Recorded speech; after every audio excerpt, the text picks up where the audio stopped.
যোগীঘোপাৰ খেলুৱাপাৰাৰ তৃতীয় খণ্ড গাঁৱত আৰু তৃতীয় খণ্ড গাঁৱত এই যি চম্পাৱতী আৰু ব্ৰহ্মপুত্ৰ নৈত ইতিমধ্যে চম্পাৱতী নৈয়ে কাল ৰূপ ধাৰণ কৰিছে। ইতিমধ্যে ঘৰ বাৰী খেতি পথাৰ ইতিমধ্যে চম্পাৱতী নদীত যা গৈছে। মোৰ সতীৰ্থ দৃশ্যাংশ দেখুৱাইছে গৰাখহনীয়া এক কাল ৰূপ ধাৰণ কৰিছে আৰু তেওঁলোকৰ যি খেতি পথাৰ ঘৰ বাৰী ইতিমধ্যে এই নদীত যা গৈছে। স্থানীয় লোকসকল আছে, তেওঁৰ পৰা কিছু কথা জানিম। কি কৰিব আপোনালোকৰ গাঁৱত যি গৰাখহনীয়া?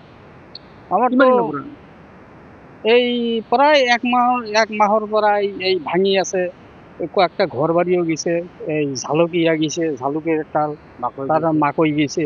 হ্যাঁ, বহুতখিনি আছিল, প্রায় 3 রসি মাটি এইফালে আছিল। দুই একটা ঘরও গেছে। কোনো বিষয়া ইয়াত উপস্থিত হৈছিল নেকি আপোনালোকৰ? না, হয় নাই।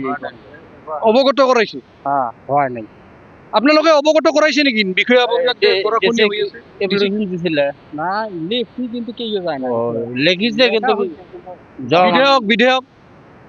বিধেয়ক অহা নাই। গাঁওখনৰ নাম কি? এই গাঁওখনৰ নাম কিমান মান ভূমি ইতিমধ্যে যা গৈছে? প্ৰায় 30-40 বিঘা মান গেছে। কি কি খেতি আছিল? এই জলকীয়া আছিল, মাকৈ আছিল। আৰু নদীখন কি নদী? নদীখন চম্পা নদী। চম্পা নদী, এটা উল্টা মারি আছে। আমার যত ঘর বাড়ি খালি চম্পাত ভাঙে, ব্রহ্মপুত্র না ভাঙে। হয়, আচলতে ক'ব লাগিব যে এই নদী গৰাখহনীয়াই এক প্ৰকাৰ কাল ৰূপ ধাৰণ কৰিছে আৰু ইয়াতে এজন শিক্ষক আছে। তেওঁলোকৰ বিদ্যালয়খন কিন্তু এঠাইৰ পৰা আন ঠাইলৈ যাবলগীয়া হৈছিল, কাৰণ এই গৰাখহনীয়াৰ ফলত তেওঁ এটা কবিতা লিখিছিল আৰু সেই কবিতাটো সেই শিক্ষকজনৰ পৰা জানিম যে ছাৰ, আপোনালোকৰ যি বিদ্যালয়খন এই ঠাইৰ পৰা আন ঠাই, আন ঠাইৰ পৰা আন ঠাই, আপোনালোকৰ গৰাখহনীয়াৰ ফলত আপুনি এটা কবিতা কৰিছিল, এইটো পাঠ শুনাব নেকি? হয়, মই এটা কবিতা বনাইছোঁ। যেহেতু মোক অফিসত মাতিছিল, এই গাঁওখনৰ ৰাইজে কৈছে যে আপুনি এইখন গাঁৱত স্কুলখন থাকিব লাগে, তাতে স্কুলৰ ইমিগ্ৰেশ্যন নহয়। সেইকাৰণে মই এটা কবিতা বনাই অফিসত জনাইছোঁ যে মই শিক্ষকতা কৰা গাঁওখনৰ নাম দগাচিপাৰা। সেইখন গাঁৱত কাম কৰি আছোঁ 26 বছৰৰ পৰা। সেই গাঁওখন শ্ৰীলংকাৰ দৰে চম্পাৱতী আৰু ব্ৰহ্মপুত্ৰ নদী ঘেৰি আছে চাৰিওফালে। এই গাঁওখন ইমান দুৰ্যোগত আছে যে প্ৰতি বছৰে বছৰে ভাঙি আছে। এতিয়া কোনো এটা বানপানী নহয়, তথাপিও চম্পাৱতীৰ পৰা ইফালে জয়ীঘোপালৈ পানী গৰাখহনীয়া গৈ আছে। আহি আমাৰ স্কুলখনৰ আগত পাই আছে, 1 ৰছিমান দূৰত্ব আছে। সেইকাৰণে আমি স্কুলৰ কোনো এটা নতুনকৈ কিবা এটা কৰিম, সেইটো কৰিব পৰা নাই।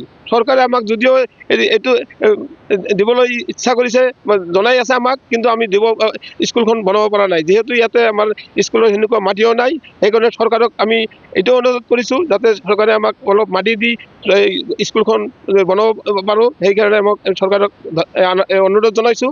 আৰু এই গাঁওখনত যিসকল মোৰ স্কুলৰ ছাত্ৰ ছাত্ৰী আছিল, সিহঁতৰ ঘৰ বাৰী ইয়াৰ পৰা গুচি লৈ গৈছে, ছাত্ৰ ছাত্ৰী কমি গৈছে। মাত্ৰ 13 জন ছাত্ৰী আমি শিক্ষাদান দি আছোঁ। আৰু এইফালে খেতি বাতি, বহুতো আমাৰ খেতি বাতি নদীয়ে গৰাখহনীয়া লৈ গৈছে। যদি চৰকাৰে যদি ইয়াৰ ব্যৱস্থা কৰি দিয়ে, তেনেহ'লে আমি নথৈ আনন্দই হ'ম। আমাৰ ৰাইজৰ বহুতো দুখ কষ্টত হৈ আছে, এতিয়া ঘৰ বাৰী ভাঙি কিমান কষ্ট কৰি আছে।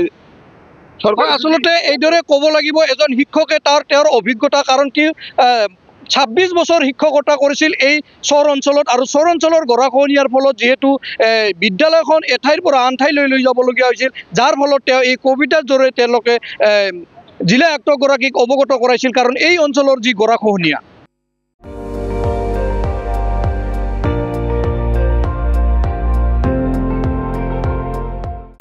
আপুনি চাই আছে ND24, সৰ্বশ্ৰেষ্ঠ নহয়, সৰ্বোত্তমৰ দৌৰ।